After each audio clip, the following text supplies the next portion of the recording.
Odia net achievers YouTube ଚ୍ୟାନେଲର ଅନ୍ୟ ଏକ ନୂଆ ଭିଡିଓକୁ ଆପଣମାନଙ୍କୁ ସ୍ୱାଗତ। ଆମେ 30 ଗୋଟି MCQ ଆଲୋଚନା କରୁଛେ। ଆସନ୍ତୁ ଆଜି ମଧ୍ୟ ଆଲୋଚନା କରିବା 30 ଗୋଟି ପ୍ରଶ୍ନ ଉତ୍ତର ବା MCQ 30 ଗୋଟି MCQ ଆଲୋଚନା କରିବା। ତା ପୂର୍ବରୁ ଆପଣମାନଙ୍କୁ ଅନୁରୋଧ, ଭିଡିଓ ଭଲ ଲାଗୁଥିଲେ ଓଡ଼ିଆ ନେଟ୍ ଏଚିଭର୍ସ ୟୁଟ୍ୟୁବ ଚ୍ୟାନେଲକୁ ସବସ୍କ୍ରାଇବ କରନ୍ତୁ, ଭିଡିଓକୁ ଲାଇକ୍ କରନ୍ତୁ। ଆପଣମାନଙ୍କର ଗୋଟିଏ ଲାଇକ୍ ମତେ ଉତ୍ସାହ ଏବଂ ପ୍ରେରଣା ଯୋଗାଇବ ଏବଂ ଭିଡିଓକୁ ସେୟାର କରନ୍ତୁ। Sharing is caring. ପିଡିଏଫ୍ ପାଇବାକୁ ଚାହୁଁଥିଲେ ଓଡ଼ିଆ ନେଟ୍ ଏଚିଭର୍ସ ଟେଲିଗ୍ରାମ ଚ୍ୟାନେଲରେ ଜଏନ୍ କରନ୍ତୁ। ଧନ୍ୟବାଦ। ଆସନ୍ତୁ ଆଲୋଚନା କରିବା ପ୍ରାଚୀନ ଓ ମଧ୍ୟଯୁଗୀୟ ଗଦ୍ୟ। ରୁଦ୍ର ସୁଧାନିଧି, ମାଦଳା ପାଞ୍ଜି, ଚତୁର ବିନୋଦ ସମ୍ପର୍କରେ 30 ଗୋଟି ପ୍ରଶ୍ନ ଏବଂ ଉତ୍ତର। MCQ ରହିବ। ପ୍ରାଚୀନ ଓଡ଼ିଆ ସାହିତ୍ୟରେ ଗଦ୍ୟର ପ୍ରତୁଳତା ଲକ୍ଷ୍ୟ କରାଗଲେ ମଧ୍ୟ ଗଦ୍ୟର ସ୍ୱଳ୍ପ ବିକାଶ ଅନୁଭୂତ ହୁଏ। ହେଲେ ପ୍ରାଚୀନ ଓଡ଼ିଆ ସାହିତ୍ୟରେ ପଦ୍ୟର ପ୍ରତୁଳତା ଲକ୍ଷ୍ୟ କରାଗଲେ ମଧ୍ୟ ଗଦ୍ୟ ସାହିତ୍ୟର ସ୍ୱଳ୍ପ ବିକାଶ ଦେଖାଯାଏ। ଅଳ୍ପ ବିକାଶ ଅନୁଭୂତ ଥାଏ। କାବ୍ୟ କବିତାର ବିବିଧତା ବିପୁଳତା ତୁଳନାରେ ଗଦ୍ୟର କାୟା ଅତ୍ୟନ୍ତ କ୍ଷୀଣ। କାବ୍ୟ କବିତା ଯେତିକି ବିପୁଳତା ଏବଂ ଅଧିକ, ତା ତୁଳନାରେ ଗଦ୍ୟର କାୟା ବା ଶରୀର କ୍ଷୀଣ। ହେଲେ ମଧ୍ୟ ଐତିହାସିକ କ୍ରମ ବିକାଶ ଦୃଷ୍ଟିରୁ ଏଗୁଡ଼ିକର ମହତ୍ତ୍ୱ ଅନସ୍ୱୀକାର୍ଯ୍ୟ। କ୍ଷୀଣ ହେଲେ ମଧ୍ୟ ଗଦ୍ୟର କାୟା ଅତ୍ୟନ୍ତ କ୍ଷୀଣ ହେଲେ ମଧ୍ୟ ଐତିହାସିକ ଦୃଷ୍ଟିକୋଣରୁ ଏହାର ମହତ୍ତ୍ୱ ସ୍ୱୀକାର୍ଯ୍ୟ। ଶିଳାଲେଖ, ନାଥ ସାହିତ୍ୟ ଇତ୍ୟାଦିରେ ଓଡ଼ିଆ ଗଦ୍ୟର ଉନ୍ମେଷ ଅନୁସନ୍ଧେୟ ଉନ୍ମେଷ ଦେଖାଯାଏ। କୋଉଥିରେ? ଶିଳାଲେଖ ଏବଂ ନାଥ ସାହିତ୍ୟରେ ଓଡ଼ିଆ ଗଦ୍ୟର ଉନ୍ମେଷ ଦେଖାଯାଏ। ପରବର୍ତ୍ତୀ କାଳରେ ରୁଦ୍ର ସୁଧାନିଧି, ମାଦଳା ପାଞ୍ଜି, ଚତୁର ବିନୋଦ, ସୋମନାଥ ବ୍ରତ କଥା ଇତ୍ୟାଦି ରଚନାବଳୀରେ ଓଡ଼ିଆ ଗଦ୍ୟର ଉତ୍ତରଣ ମଧ୍ୟ ଲକ୍ଷ୍ୟ କରାଯିବ। ଆଧୁନିକ ଗଦ୍ୟ ତୁଳନାରେ ଏଗୁଡ଼ିକର ଭାଷାତାତ୍ତ୍ୱିକ ଓ ଶୈଳୀତାତ୍ତ୍ୱିକ ବ୍ୟବଧାନ ବେଶ ବେଶୀ। ଆଧୁନିକ ଓଡ଼ିଆ ଗଦ୍ୟ ସାହିତ୍ୟ ତୁଳନାରେ ଏଇ ଯୋଉ ପ୍ରାଚୀନ ଯୁଗର ବା ପ୍ରାଚୀନ ସାହିତ୍ୟର ଗଦ୍ୟ ଗୁଡ଼ିକର ଭାଷାତାତ୍ତ୍ୱିକ ଓ ଶୈଳତାତ୍ତ୍ୱିକ ବ୍ୟବଧାନ ବେଶ ଅଧିକ। ଅଧିକାଂଶ ଗଦ୍ୟ, ବିଶେଷ କରି ରୁଦ୍ର ସୁଧାନିଧି ପରି ରଚନାରେ ପଦ୍ୟର କିନ୍ତୁ ପ୍ରଭାବ ସ୍ପଷ୍ଟ ଜଣାପଡ଼େ। ଆସନ୍ତୁ ଆଲୋଚନା କରିବା ଆଜିର ପ୍ରଥମ ପ୍ରଶ୍ନ। ରୁଦ୍ର ସୁଧାନିଧିର ଲେଖକ କିଏ? ରୁଦ୍ର ସୁଧାନିଧିର ଲେଖକ କିଏ? ନାରାୟଣ ନନ୍ଦ ଅବଧୂତ ସ୍ୱାମୀ ହେଉଛନ୍ତି ରୁଦ୍ର ସୁଧାନିଧିର ଲେଖକ। ପରବର୍ତ୍ତୀ ପ୍ରଶ୍ନ। ରୁଦ୍ର ସୁଧାନିଧିର କେଉଁ ପ୍ରସଙ୍ଗ ବେଶୀ ବିବାଦାସ୍ପଦ? ରୁଦ୍ର ସୁଧାନିଧିର କେଉଁ ପ୍ରସଙ୍ଗ ବେଶୀ ବିବାଦାସ୍ପଦ? କାଳ ନିରୂପଣ ଅଧିକ ବିବାଦାସ୍ପଦ। ଏ ହବ ଏହାର ଉତ୍ତର। ପରବର୍ତ୍ତୀ ପ୍ରଶ୍ନ ଆଗକୁ ଯିବା। ରୁଦ୍ର ସୁଧାନିଧିର ନାୟକ କିଏ? ରୁଦ୍ର ସୁଧାନିଧିର ନାୟକ ହେଉଛନ୍ତି ଅଭିନବ ଚୈତନ୍ୟ ହେଉଛନ୍ତି ରୁଦ୍ର ସୁଧାନିଧିର ନାୟକ। ପରବର୍ତ୍ତୀ ପ୍ରଶ୍ନ ଆଗକୁ ଯିବା। The work is neither poetry nor prose, but happy blend of both. ରୁଦ୍ରସୁଧା ନୀତି ସମ୍ପର୍କରେ ପ୍ରଦତ୍ତ ଏ ମନ୍ତବ୍ୟଟି କାହାର? ରୁଦ୍ରସୁଧା ନୀତି ସମ୍ପର୍କରେ ଏ ମନ୍ତବ୍ୟଟି କିଏ ପ୍ରଦାନ କରିଛନ୍ତି? 4 ନମ୍ବର ପ୍ରଶ୍ନର ଉତ୍ତର କଣ ହେବ? ଆର୍ତ୍ତବଲ୍ଲଭ ମହାନ୍ତି। ପରବର୍ତ୍ତୀ ପ୍ରଶ୍ନ ଆଗକୁ ଯିବା। କେଉଁ ଗଦ୍ୟାଂଶଟି ରୁଦ୍ରସୁଧା ନୀତିର? କେଉଁ ଗଦ୍ୟାଂଶଟି ରୁଦ୍ରସୁଧା ନୀତିର? ଯିବା, ଆର ଉତ୍ତର କଣ ହେବ? ସି ହେବ ୟାର ଉତ୍ତର। ଚାରି ପାରୁଷରେ କ୍ଷୀର ସମୁଦ୍ର ଲହରୀ ମାରୁଛି, ଅମୃତ ସମୁଦ୍ର ଭିତରେ ଶ୍ଵେତହସ୍ତୀ ଗୋଟିଏ ପଶିଲା ପରାଏ ଶୋଭା ପାଉଛି। ଏହା ହଉଛି ରୁଦ୍ରସୁଧା ନୀତିର ଅଂଶ ବିଶେଷ। ପୁଣି ଆଗକୁ ଯିବା, ପରବର୍ତ୍ତୀ ପ୍ରଶ୍ନ। କେଉଁ ଗବେଷକଙ୍କ ମତ ରୁଦ୍ରସୁଧା ନୀତି ହେଉଛି ସାରଳାଙ୍କ ପୂର୍ବ ସୃଷ୍ଟି? କିଏ ମତ ଦେଇଛନ୍ତି? କେଉଁ ଗବେଷକଙ୍କ ମତ ରୁଦ୍ରସୁଧା ନୀତି ହେଉଛି ସାରଳା ଦାସଙ୍କ ପୂର୍ବବର୍ତ୍ତୀ ସୃଷ୍ଟି? 6 ନମ୍ବର ପ୍ରଶ୍ନର ଉତ୍ତର କଣ ହେବ? ସୂର୍ଯ୍ୟନାରାୟଣ ଦାସ। ପରବର୍ତ୍ତୀ ପ୍ରଶ୍ନ। ରୁଦ୍ରସୁଧା ନୀତିର ନାୟିକାଙ୍କ ନାମ କଣ? ରୁଦ୍ରସୁଧା ନୀତିର ନାୟିକାଙ୍କ ନାମ? 7 ନମ୍ବର ପ୍ରଶ୍ନର ଉତ୍ତର କଣ ହେବ? ମୋହିନୀ କନ୍ୟା ହେଉଛନ୍ତି ରୁଦ୍ରସୁଧା ନୀତିର ନାୟିକା। ପରବର୍ତ୍ତୀ ପ୍ରଶ୍ନ ଆଗକୁ ଯିବା। ରୁଦ୍ରସୁଧା ନୀତି ଆରମ୍ଭରେ କେଉଁ ଦେବତାଙ୍କର ସ୍ମୃତି କରାଯାଇଛି? 8 ନମ୍ବର ପ୍ରଶ୍ନର ଉତ୍ତର କଣ? ଶିବ। ରୁଦ୍ରସୁଧା ନୀତି ଆରମ୍ଭରେ କେଉଁ ଦେବତାଙ୍କର ସ୍ମୃତି କରାଯାଇଛି? ଶିବଙ୍କୁ ସ୍ତୁତି କରାଯାଇଛି। କ୍ଲିୟର। ଆଗକୁ ଯିବା, ପରବର୍ତ୍ତୀ ପ୍ରଶ୍ନ 9 ନମ୍ବର ପ୍ରଶ୍ନ। କ ସ୍ତମ୍ଭ ଖ ସ୍ତମ୍ଭ। ତାହେଲେ ଇଏ ହେଲା କଣ? ପ୍ରାଚୀନ ଗଦ୍ୟ ପଦ୍ୟ ଦର୍ଶ 1932 ହେଲା 3 ନମ୍ବର ଆଇ। ଆଗକୁ ଯାଇକି ଟିକେ ଦେଖିବା 3 number I. 3 number I. 3 number I. ତାହେଲେ ଏ ହବ ୟାର ଉତ୍ତର। ଯିବା, ସେଇ ଅନୁସାରେ ଆମେ କ ସ୍ତମ୍ଭ ଖ ସ୍ତମ୍ଭକୁ ମ୍ୟାଚ୍ କରିବା ବା ସଂଯୋଗ କରିବା। Acre triple I. Acre triple I 1963 Odia ସାହିତ୍ୟର ଆଦି ପର୍ବ। ତାପରେ ହେଲା 2ର ଆଇଭି ରୁଦ୍ରସୁଧା ନୀତି 1965। 3ର ଆଇ ତ ମୁଁ କରିଦେଇଛି। ତାପରେ ବାକି ହେଲା 4ର ଆଇ। ଇତିହାସ ଓ କିମ୍ବଦନ୍ତୀ 1954। ଥିଲା 9 ନମ୍ବର। ପୁଣି ଆଗକୁ ଯିବା, ପରବର୍ତ୍ତୀ ପ୍ରଶ୍ନ। ଗବେଷକ କେଦାରନାଥ ମହାପାତ୍ର ରୁଦ୍ରସୁଧା ନୀତି କେଉଁ କାଳର ରଚନା ବୋଲି ମତବ୍ୟକ୍ତ କରିଛନ୍ତି? ଗବେଷକ କେଦାରନାଥ ମହାପାତ୍ର ରୁଦ୍ରସୁଧା ନୀତି କେଉଁ କାଳର ରଚନା ବୋଲି ମତବ୍ୟକ୍ତ କରିଛନ୍ତି? କେଉଁ କାଳର? ଷୋଡଶ ଶତାବ୍ଦୀର। ଉତ୍ତର କଣ ହେବ? ସି ହବ ଏର ଉତ୍ତର। ସି ଷୋଡଶ ଶତାବ୍ଦୀର ବୋଲି ରଚନା କାଳ। ରୁଦ୍ରସୁଧା ନୀତିର ରଚନା କାଳ ଷୋଡଶ ଶତାବ୍ଦୀ ବୋଲି କେଦାରନାଥ ମହାପାତ୍ର ମତ ଦିଅନ୍ତି।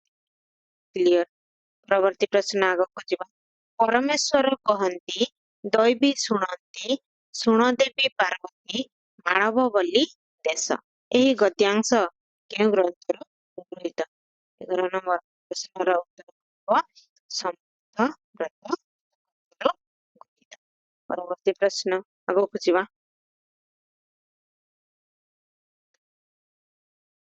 ପ୍ରାଚୀନ ଓଡ଼ିଆ ଗଦ୍ୟ ସାହିତ୍ୟର ସ୍ୱରୂପ କିଏ ରଚନା କରିଛନ୍ତି? प्राचीन ओडिया गद्य साहित्यर स्वरूप किए रचना କରିଛନ୍ତି? 12 नंबर प्रश्नर उत्तर कौन है? कुमुद रंजन पाणिग्राही। किए रचना करछन्ती? प्राचीन ओडिया साहित्य इतिहासर स्वरूप कुमुद रंजन पाणिग्राही। परवर्ती प्रश्न को बुझिबा। समानार्थ व्रत कथा केउं धर्म प्रख्यापक? समानार्थ व्रत कथा केउं धर्म प्रख्या? प्रश्नर उत्तर कौन है? समानार्थ व्रत कथा शैव धर्म। परवर्ती प्रश्न को बुझिबा। समानार्थ व्रत कथार लेखक किए? समानार्थ समनाथ व्रत कथार किए? लेखक होउछन्ती कोन? अज्ञात, जଣା ନାହିଁ। समानार्थ व्रत कथा किए लिखिଛନ୍ତି? परवर्ती प्रश्न ଯିବା। समानार्थ व्रत कथा 1968 ମସିହାରେ କିଏ ପୂର୍ଣ୍ଣାଙ୍ଗ ଭାବେ ସମ୍ପାଦନ କରିଥିଲେ? ପୂର୍ଣ୍ଣାଙ୍ଗ ଭାବରେ समानार्थ व्रत कथाକୁ 1968 ମସିହାରେ କିଏ ସମ୍ପାଦନ କରିଥିଲେ? परवर्ती जो 15 नंबर प्रश्नर उत्तर कौन है? जानकी वल्लभ महांती। परवर्ती प्रश्न आम आगक जा। 16 नंबर प्रश्न कठोकरण। कठोकरण कौन करथिले? विवरणी संग्रह करथिले। एकर आई एकर आई उत्तर कौन है? सिंह बयार उत्तर कौन है? सिंह बयार उत्तर। 2 ट्रिपल आई बैठीकरण कौन करुथिले? कठोकरण संग्रह करुथिबा विवरणी संग्रह करुथिबा बेले बैठीकरण विवरणी निर्वाचन करुथिले। ता भितरु विवरणी को से बाछुथिले कोटा लिखिबे। ସେମାନେ कौन करुथिले? विवरणी सबु निर्वाचन करुथिले बैठीकरण। चढ़ाऊकरण कौन करुथिले? 3 आई भी चढ़ाऊकरण विवरणी लिखिले लेखन करुथिले। देउड़करण कौन करुथिले? विवरणी पाठ बा पांजी पठन करुथिले। उत्तर हबो सी। परवर्ती आगकु जिबा। पढिथिला क स्तंभ ख स्तंभ ताकु मैच करिबा पणे संयोग करिबा। मादड़ा पांजी ओडिशा ओडिशा रे हमें ताकु कोन कहूचे? मादड़ा पांजी कोन कहूचे? ओडिशा। माने एकर आईवी एकर आईवी ताले कोन हबो? बी हबो यार उत्तर। 2 आई बुरुंजी। मादड़ा पांजी को आसाम रे कोन कहंती? बुरुंजी। तापरे आसिला 3 2 आई राजतरंगिणी। काश्मीर रे मादड़ा पांजी को कोन कहंती? राजतरंगिणी। सिंहल रे दाठा वंश एटा जाठा नुह दाठा वंश। परवर्ती प्रश्न आगो को जिबा। 18 नंबर प्रश्न वीडियो को निहाती लाइक करिवे पिला माने। आपणकर गोटिए गोटिए लाइक मते बहुत उत्साह जगेइबो। परवर्ती प्रश्न 18 नंबर प्रश्न किए प्रथमे मादड़ा पांजी को भित्ति करी ओडिशार इतिहास लेखिबाकू उद्यम करिथिले? किए प्रथमे मादड़ा पांजी को भित्ति करी ओडिशार इतिहास लेखिबा पई चेष्टा करिथिले बा उद्यम करिथिले? Andre Starlink. किए करिथिले? Andre Starlink. परवर्ती प्रश्न आगकू जिबा। मादड़ा पांजीर ऐतिहासिकता संपर्क रे केउ गवेषक प्रथमे संदेह प्रकाश करिथिले? मादड़ा पांजीर ऐतिहासिकता संपर्क रे का संपर्क रे ऐतिहासिकता संपर्क रे केउ गवेषक प्रथमे संदेह प्रकाश करिथिले? 19 नंबर प्रश्नर उत्तर कोन हेबो? Fleet fleet. परवर्ती प्रश्न मर्दड़ाकार रे ପାଞ୍ଜି ବନ୍ଧା ହୋଇ ରହେ ତେଣୁ ଏହାର ନାମ ମାଦଳା ପାଞ୍ଜି। ମର୍ଦ୍ଦଳା ଆକାରରେ ବା ମର୍ଦ୍ଦଳାକାରରେ ପାଞ୍ଜି ବନ୍ଧା ହୋଇକି ରହେ ତେଣୁ ଏହାର ନାମ ମାଦଳା ପାଞ୍ଜି। ଏହି ମତଟି କାହାର? 20 ନମ୍ବର ପ୍ରଶ୍ନର ଉତ୍ତର କଣ ହେବ? ଜଗବନ୍ଧୁ ସିଂହଙ୍କର ମତ ଯେ ମର୍ଦ୍ଦଳାକାରରେ ପାଞ୍ଜି ବନ୍ଧା ହୋଇକି ରହେ ତେଣୁ ଏହା ମାଦଳା ପାଞ୍ଜି। କ୍ଲିୟର? ପୁଣି ଆଗକୁ ଯିବା। ପରବର୍ତ୍ତୀ ପ୍ରଶ୍ନ, ଆର୍ତ୍ତବଲ୍ଲଭ ମହାନ୍ତିଙ୍କ ଦ୍ୱାରା କେବେ ପ୍ରଥମେ ମାଦଳା ପାଞ୍ଜି ସମ୍ପାଦିତ ହୋଇଥିଲା?